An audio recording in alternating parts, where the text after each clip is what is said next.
toh demokrasi kita juga, kita nyonteknya dari Declaration of Independence. Ini kan bangsa baru. Indonesia itu sebenarnya kan bangsa baru.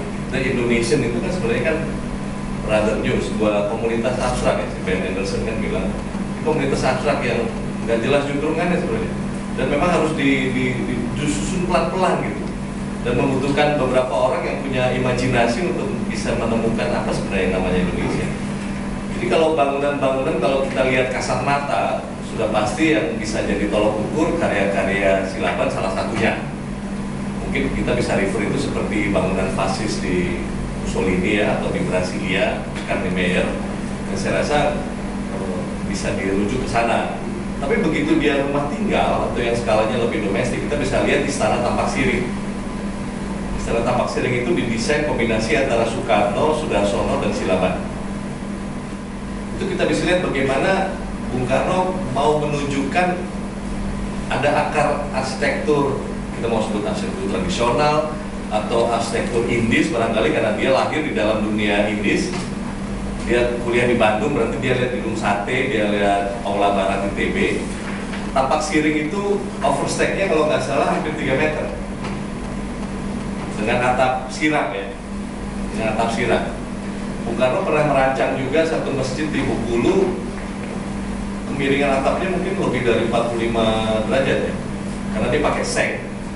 Jadi supaya kalau waktu hujan itu dia nggak menimbulkan bunyi terlalu bising gitu.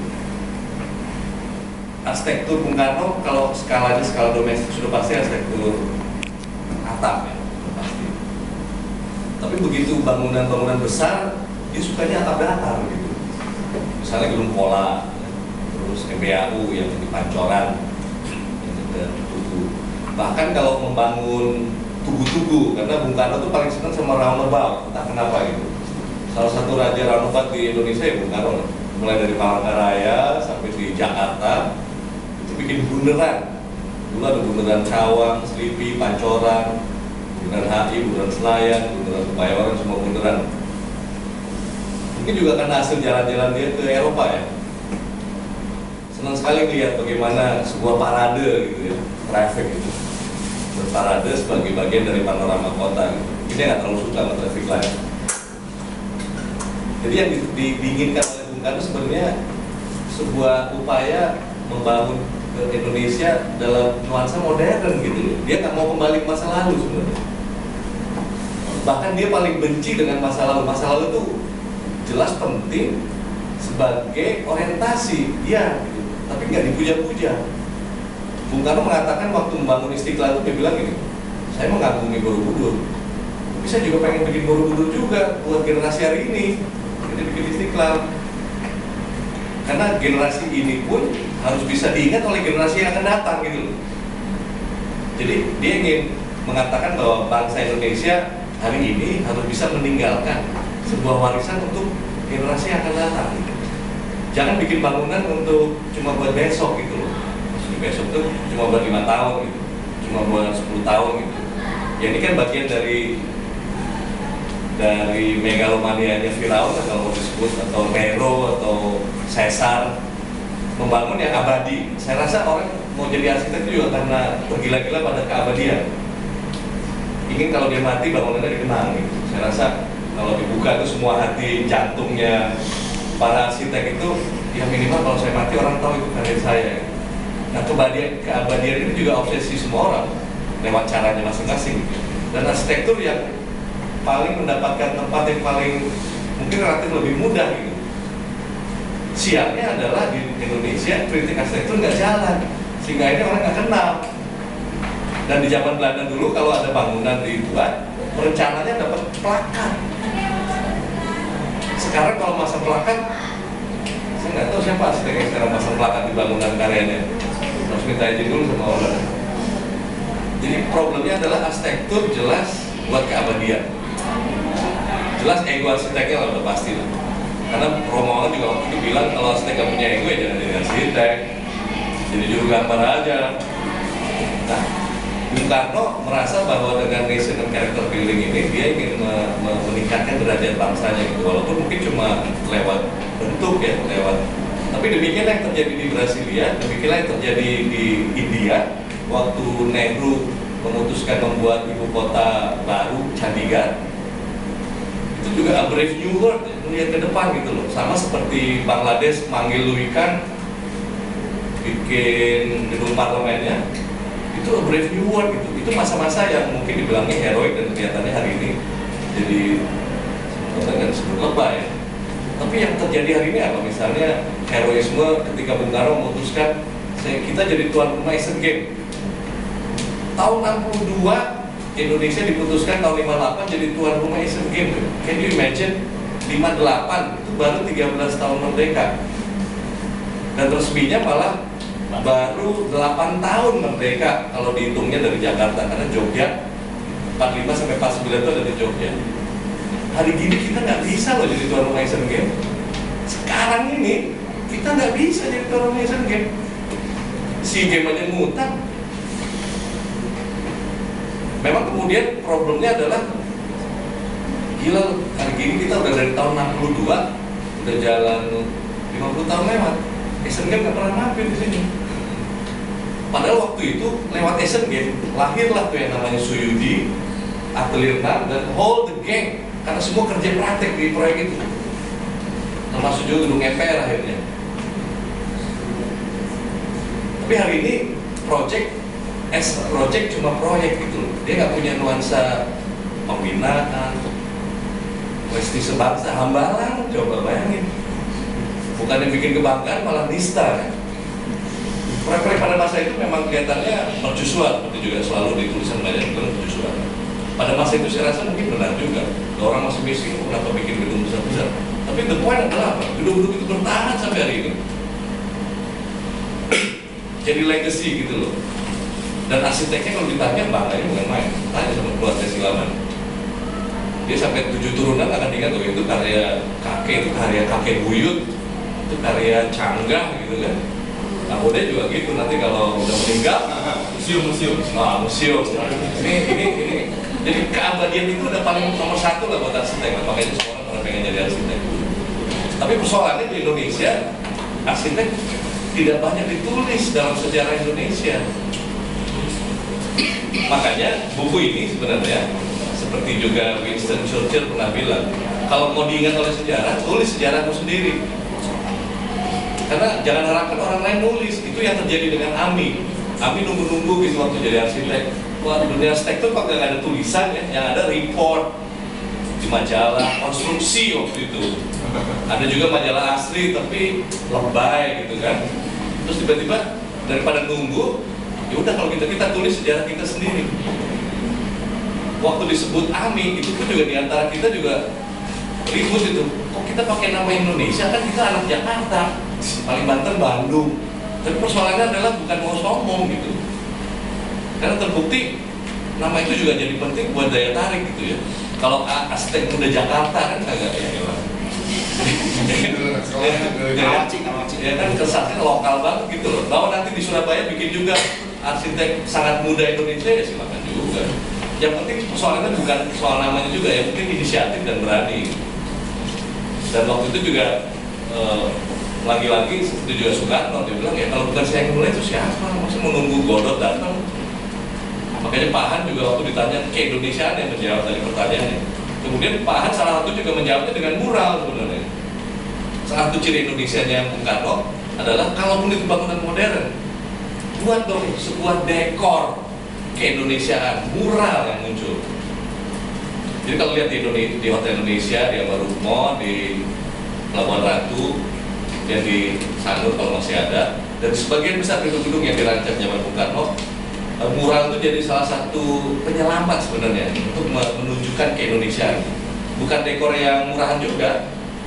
Kalau lihat senimannya juga berkelas, terus kemudian juga muralnya mungkin heroik tahun 60-an ya, mirip-mirip sama yang dibuat di Meksiko gitu ya. Sebenarnya kami sebagai kontributor, editor, penulis selalu berbalik bahwa ada Roland Barthes ngomong bahwa setelah buku ditulis, penulis itu sebenarnya sudah selesai. Silakan diinterpretasikan gitu ya.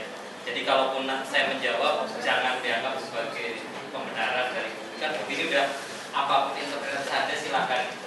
Cuma catatan pertama adalah bahwa harus diakui buku ini adalah buku pertama yang secara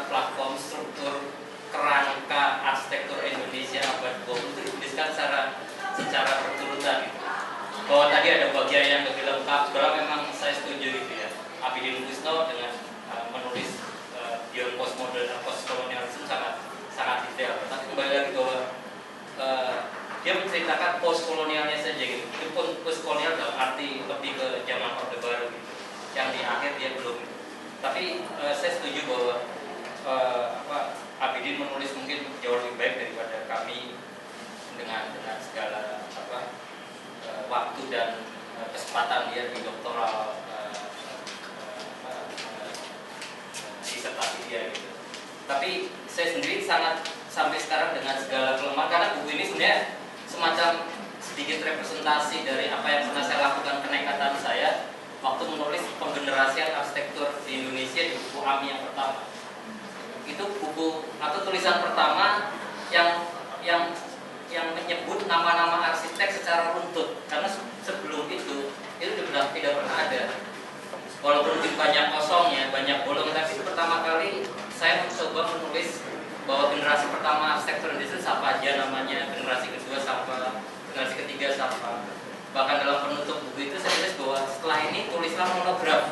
Jadi apa yang disebut oleh Ari tadi adalah bahwa setelah platform selesai, tulislah monograf itu kan, yang masing-masing cerita tentang personal yang sangat detail gitu. Walaupun saya juga tadi mungkin TV cerita bahasanya Abidin Gusto banyak menyinggung suasana, seperti juga saya juga mencoba menuliskan bagaimana Pak Wondo, Pak Bianpun dan Pak Han mengenang atap.